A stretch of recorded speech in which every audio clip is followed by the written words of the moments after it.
Actually, oh, it feels good. So anyway, just before we get started this episode, I want everyone to know that we are doing a competition right now, or a contest. And the contest is that whoever wins this gets a ACC Garage shirt with personalization on it that'll have your name, your YouTube handle, whatever you want, above the pocket, like my shirts that say the guy on it. It's going to be either the shirt that is black, white, gray, or maroon, of your choice, and the size as well. You even get to have a couple stickers, and you can have bragging rights to the rest of the ACC Garage fans. So how do you win this, you probably ask? So first off, you must subscribe to the YouTube channel, and then you got to get as many people as you know, your mom, your friends, your ex-girlfriends even. I don't have to deal with them, but you do. So if you want that shirt that bad, go after it. So what you have to do is, you have to get as many people as you can to subscribe to the channel, and then in the comments box on this video and the next one that's coming up right after this week, you will have to have them put down your name or your YouTube handle, or something that will signify that it is you. We want to make sure that the person that worked the hardest and did it is going to get rewarded in the end. No hassle, no strings attached, no guy talking fast after this thing. Let's do a 318!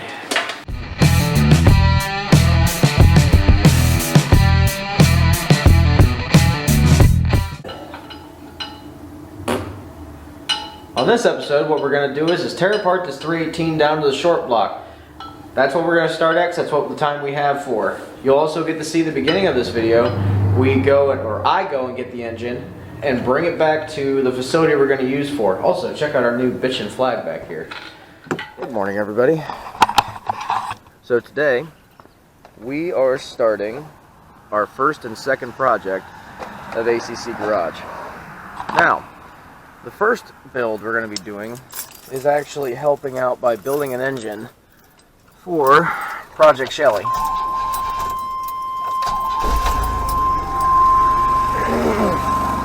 Now, Project Shelly is this right here. My 1977 D100 pickup truck. Currently right now being used as a storage unit. But let's see here. The reason I like this truck, and I picked it up for a couple $100 maybe a year or so ago, was right there. It's a 3-speed with overdrive, and this thing is awesome. Now, granted, it is utterly gutless with the leaning tower of power, slant 6 under the hood.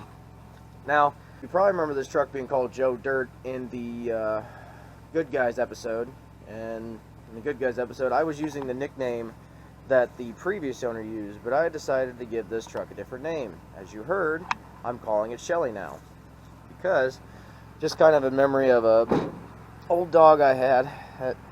You know, she was around for 14 years and she was a good girl. So, and this truck's been good to me so far, minus the blown brake line and slow as can be because of the rear end I had to put into it. It's got an 8 1/4 rear end out of a 1987 W150, which this W150 was just sitting in the junkyard, and it had a lot of parts that actually helped with this truck. I actually had the springs off of that same W150 that I'm redoing to go underneath here, which will be in another episode. But in this episode, we're going to pick up the engine that is going to be the new heart and soul of Shelly to give her an attitude adjustment. And the wonderful non-disclosed location. This is where the heart of Shelly is hiding now. A lot of old cool stuff in here. So there it is, behind all this crud and junk that I have stored here. Now, it may not look like much, but the good news is that this engine has a thing called 302 heads on it, which were the known better of the late 80s swirl ports, but you had to find the truck with the 2-barrel option on it to get these cylinder heads.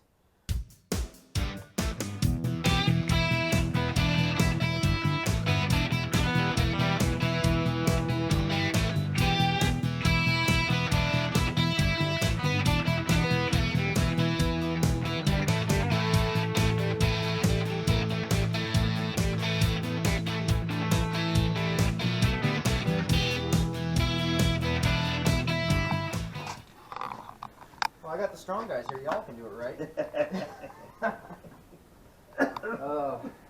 Yeah. I'm definitely a little arrow that's going to point like behind the camera, smart ass holding camera. All strapped up now with every strap known to man. Little trailer's getting a workout today with all this stuff on there. Oof. Well, we'll see what happens. If it makes it or falls off at the new building it's going to be built at. So the plan is that the 318 we have on the trailer right now, I paid $50 for when I pulled it out of that 87 W150. Now, the good news about the 2-barrel 318s in that series of truck was that they had a casting called the 302 cylinder heads. Well, the 302 cylinder heads are really tiny valve. I mean, 178s for the intake, and I do believe 160, 150 for the exhaust valves. Very tiny, very smog era, very, shitty. The good news is that with 302s, they actually state that you can punch out the intake side and the exhaust side a little bit. I've heard of stories of people that have gone from the 1.78 to 2.08. Like, that is humongous in those heads. And they have decent flow rates because they're part of the first swirl port heads that Chrysler came up with. But what I have, and I'll show you, is a set of late 90s Magnum heads that came off of a Dodge 1500 truck. The good news and the difference between the 302s and Magnum heads, the 302 head versus the Magnum head. The Magnum head has a small combustion chamber and a 188-inch intake valve from factory. So I'm already gaining 0.1 of an inch over everything else. I'm gaining 1/10 of an inch just by putting on these factory heads that you can get at any junkyard. I paid $20 a piece for the Magnum heads. So far I have $90 in this engine.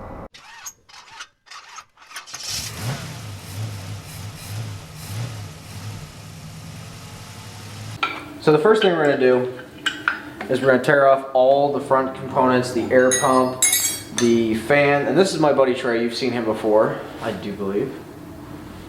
No, you've been on one of the episodes before, I thought. Anyway, he's been on one of the episodes before. You've probably seen him before. So what we're going to work on is getting all of the necessary junk off the front of the engine, and then work our way back to the intake, the cylinder heads, and just see how bad this engine is. That's the dumbest thing on earth, if you've ever seen that before. You can put a 14 millimeter on a 9/16, and you can put a 15 millimeter on a 9/16 and have no problem, but you can't put a 9/16 on a 15. Just one's bigger than it. By like fractions of here. This engine is so gross. This thing's gonna shit out and just hit my toe and I'm gonna cry. Ugh. Off camera, not on camera. Damn you. You got the persuaders, aka snips or cutters or some kind of. Oh yeah, they're there. Hopefully, she or it will not be that bad inside because it does not feel like, like when you ever grab hold of an engine and it's kind of stuck. Didn't feel at all. This thing was just nice and smooth rolling around. Not to the point where I was like, oh shit, the rings are gone. But more to the point like, oh hey, this might have been a good runner. Oh, come on, baby. Well, dang nabbit. That is a sign of a leaky, nasty pump. Oh, it's been a minute. It's also been sitting in a barn for 3-4 months. Where that damn rag go? I've lost it already. This video is not sponsored by Milwaukee's Best Light, aka the worst beer I've probably tried. But it was $7.15 or $7.90 for 15 of them. And money is very tight since 'tis the season. Thanksgiving, Christmas, all back to back. Not fun. So This thing is a goddamn mess, I tell you. The plan is, we're not gonna make like a complete, oh my gosh, like a complete race engine out of this, but we're gonna try to make it to where this thing is noticeable when I drive it. So what I'm taking off right now is the air pump. What they used to do when they had smog regulations is they would put extra air into the engine by using this tiny little air pusher. This thing is absolutely trash. It's absolutely hosed. So it's going away for weight purposes, and so we have less belts and less shit to worry about. But I am keeping the brackets though, because I could put the GM1 wire alternator I have right on here and it should be good. But D-ham did that not want to come off. Removo air pumpo. Of course, engineering at its best does not come out. Gotta love engineers. And then I can get this piece of shit off. Ah! Of course, they changed sizes on me. Oh, that should be 9/16. If you're going for the intakes. Oh, there we go. I love how all the rest of them were metric, but the one bolt that's holding the ground strap on is standard. Oh, are you gonna be shitting me? That shit too? Fuck. They wanted to make sure you left your smog equipment on because it's so damn annoying to get off. That's a little gross. Hey, drop something. This is a kid-friendly show. Gotta watch those words, sir. Oh. Oh, flubbernuck. That would be more apt. Oh, oh. No, at least it's green. Hey, yeah. Buddy old pal. This thing's pissing a little bit. Ew. Well, that's no bueno. Ooh. It's green. It's not a good shade of green. Funnel. Everything's f***ed up. What the heck? Oh God. So much for that. What?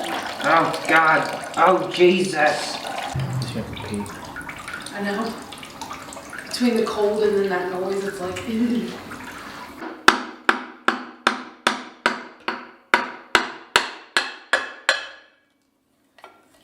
Ooh.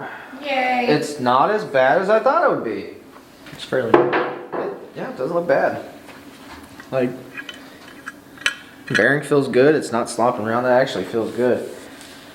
I might actually have to consider using this. Will I? Probably not, because it'll shit out after I, fix it up. Okay, so what we're doing is we're going to go ahead and take the distributor out, get the coil off, because I forgot to bring my dampener puller. So, we're thinking on the fly on that one how to achieve that. Because the problem is if you pull on that too much, you might just rip the rubber out of it, so go for 1/2 inch. Yep. Looks decent there. I'm not seeing some worrisome signs yet. Keeping the cool. Yeah, don't know if it's bad, so we'll just keep it. Once again, we have to keep every little freaking thing we can. I bet you the problem is I got a tester for it. that fuel pump's probably junk. So,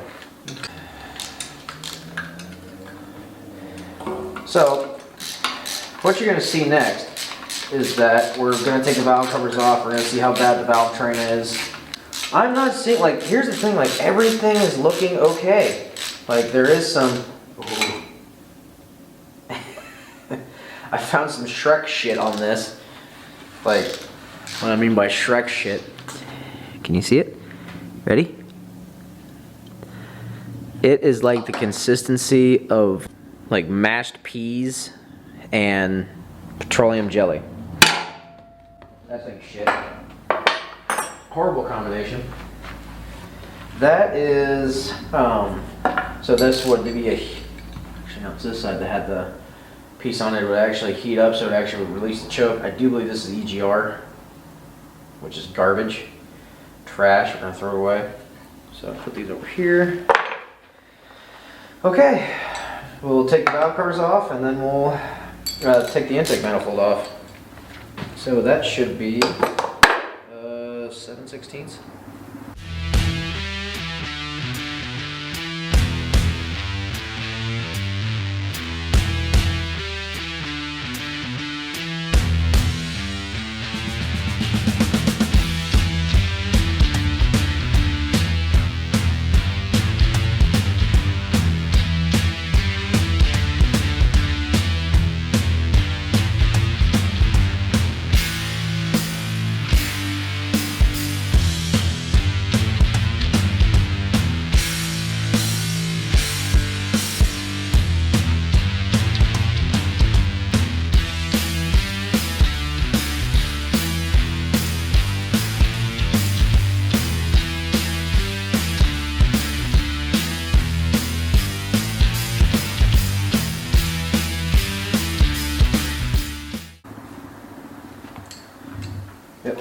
7/16.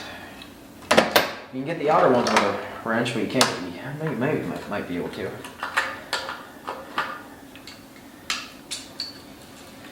And as you can see, we're using very basic hand tools when it comes to disassembling this. So all my tools are at my other garage. We're just using tools that we have laying around right now to tear this engine down because I want to get this shit done because the agreement me and him have is that I have to get this thing, I have to do at least one thing on this engine per week or it's just going to become stagnant and, you know, I'm telling myself it does happen. I become very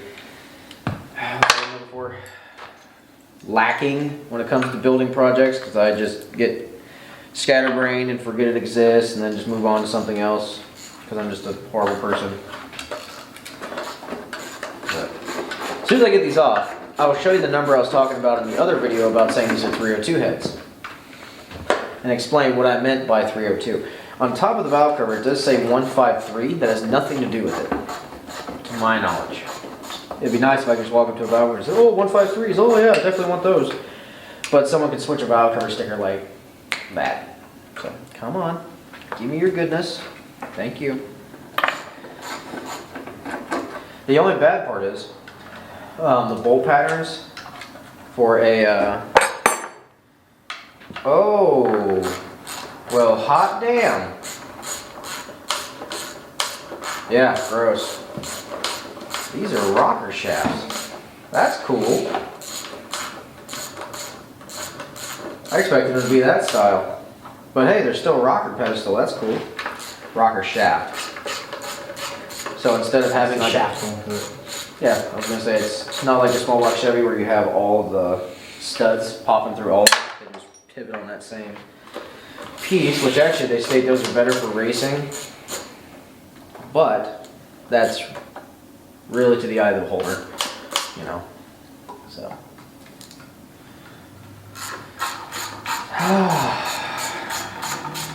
Well, the good news is they make adjustable rockers and shit like that for the shafts nowadays. So yeah, that makes it even better, more gooder.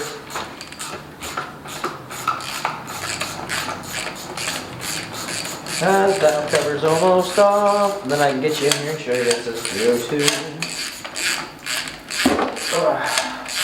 Okay, valve cover's off. Let's see if I can get you in here for a glamour shot. Yep, there it is, 302. So, a big indicator for these 302 heads is that if you see a two-barrel truck, they usually have these 302 heads on them. So what I mean by 302 is you can see the last 3 digits state 302. Get your light on you? Thank you, sir. So right there, 302. Oh, oh shit. There we go.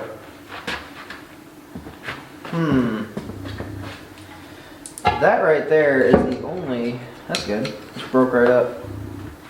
So I'm not seeing any mice yet. Okay, looks good. Oh, I don't know about that. Let's roll it over and see if she looks any better. Let's get the camera over here. But, I mean, they're not worn out, so that's a good indicator, but Why is the casting all chipped?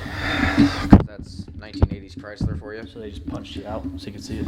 Well, they didn't punch it out, but what it was is that, so these are all sand casted. So sometimes the sand castings weren't great, so what we'll do is that I'll go in here with a die grinder, just make that nice and smooth and work different oiling things. So, spin this over, and I'm not seeing any problems yet. There's where the cam sat before I rolled it over. That's interesting. Another surprising thing is that this thing is still a flat tappet camshaft. I figured this thing would have been a roller in late '87, but hey, still fine by me because I plan on putting a new cam in this thing anyway to make her a little bit more happy. So those are some nice gaskets they use too. Holy shit, fuck. Pardon my French, but man, that thing got really packed up with goo and shit.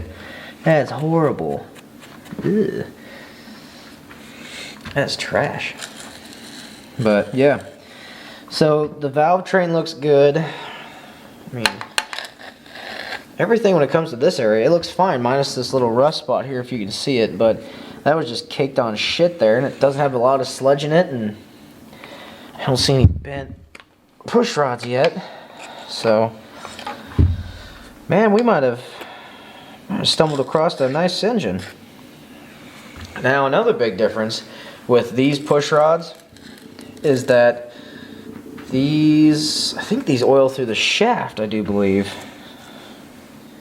Yeah, I do believe the oiling is through the shaft, so you have to like plug up a leak in cylinder 4 or something. So this is like the last couple years of the LA because they brought in the Magnum in like 91. So, and I'm not seeing any like heat marks or anything like that, so it's not like this cam got hot or starved.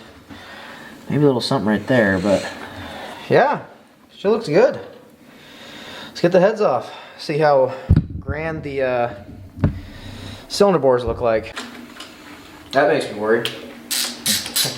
I would say like, oh, one bolt's longer than the other, but also one is also on a pedestal, so that works.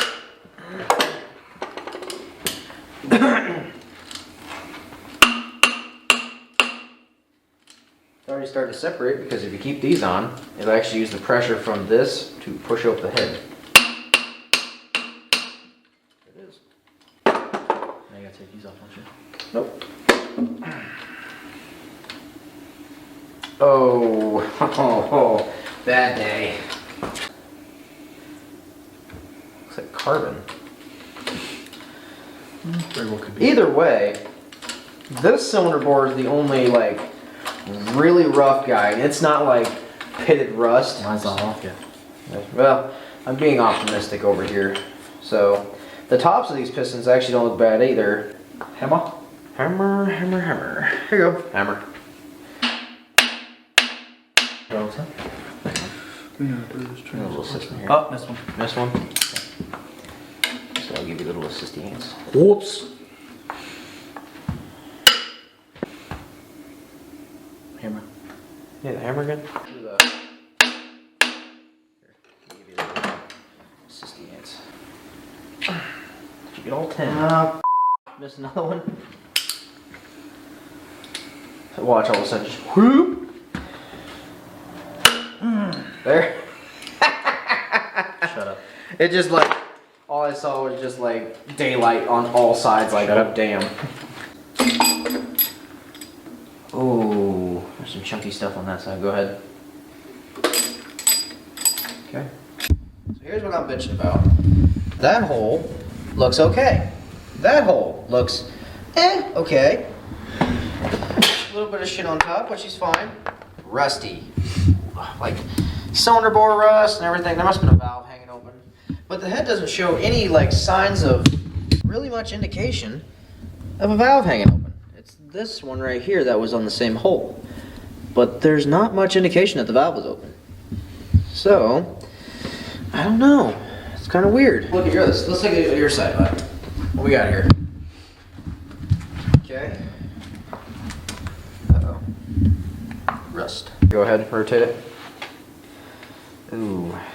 Ooh. Let me get the lube. I'm gonna spray some lube on that just so I feel better about myself. Not a complete asshole to engines.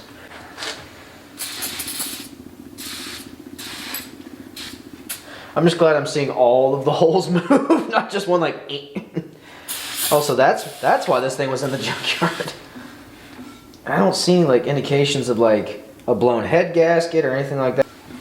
Then I'll wipe down the holes and see what she looks like. It's pushing most of the crap off, so it just could be some surface rust that. There's no egg in it. What's that? There's not a whole lot of egg in it. In Yeah, the right. cylinder. Mm-hmm. Yeah, out of round. Stop.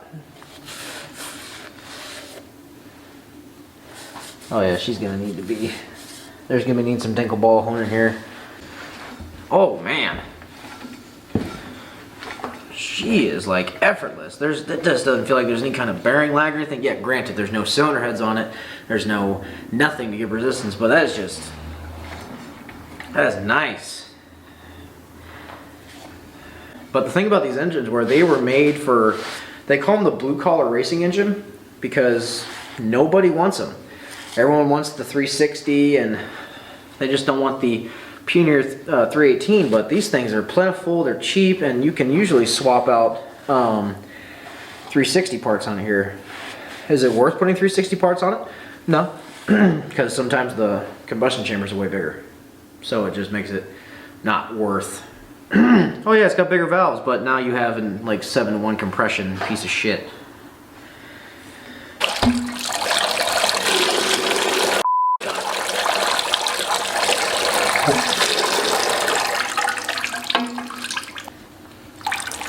Ooh, come here. Damn it, I made a mess. Shit. I just really hope I don't open this up and it's just a bucket of rust. I might cry. Definitely keeping that drain plug, and we're definitely keeping this pan because the trucks have the same thing. And also, the main difference when it comes to the slant 6 and V8 is these mounts right here. So if you have to do a V8 swap on any of this, just keep the mounts if you pull it out of a pickup truck, if you're going to put it into a pickup truck. Now, if this was going to be like full-on race car engine, it'd be getting ARP stuff all through it. And probably different connecting routes and shit like that. But this is going to make probably, I would be happy with 1 horsepower per cylinder. Or 1 horsepower per cubic inch. Uh-oh, she's stuck under the, this side's still very well glued. What a truth.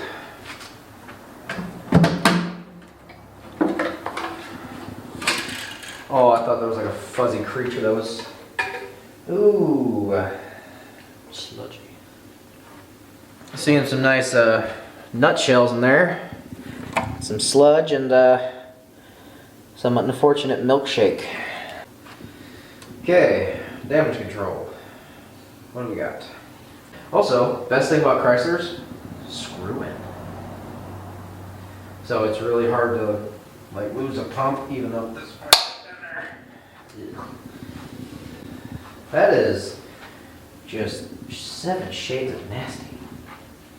Well, let's pop one of the caps off and see how bad the bearing is. So we'll do the middle one. Please don't be horrible. Okay.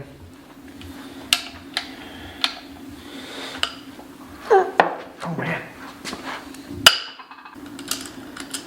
Oh Lord. Just gonna.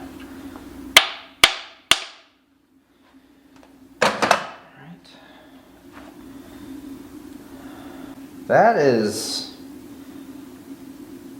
That's good. Like brand new. We'll put that back where it's at for now, just so I don't get anything lost or confused. So it's all in the same spot. Okay, so what we did tonight was pretty much we got the engine all the way down to a short block, minus the pulley on the bottom and the harmonic balancer because I don't have my puller on me. We'll have a next episode. So thank you everybody for tuning in ACC Garage. We'll have more stuff on this build. Hopefully the rest of the bearings look like that in the bottom end. But for now, we've run out of time and we'll have to do it next episode. But I'm Dave and this is Trey. We'll see you next time. Thanks for tuning in.